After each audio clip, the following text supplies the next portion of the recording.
এখান দিয়ে এই রাস্তাটা যেটা চলে গেল, এটা সোজা চলে গেল বালাসোর মানে বালেশ্বরের দিকে, আর এই দিকে আমরা চলে যাব খড়গপুরের দিকে। আর এখানের কার্ভটা দেখো, খুব সুন্দর লাগছে কার্ভটা।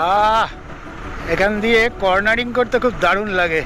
আমার কারিজমাটা যদি আমি নিয়ে আসতাম তাহলে এই কর্নারিং খুব ভালোভাবে করতে পারতাম। এখানে এক্সপালসেও কর্নারিং করা যায়, কিন্তু এক্সপালস হচ্ছে একটা অফরোড বাইক, এটা কর্নারিংয়ের জন্য নয় বস।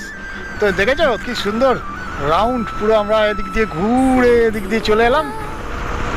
তো এই জায়গাটার রাস্তাটা খুব ভালো লাগে আমার। এখান থেকে শুরু হয়ে গেল এই সব সোনাঝুরি গাছ পাছ, এসব আরও বিভিন্ন রকম সব বড় বড় গাছ।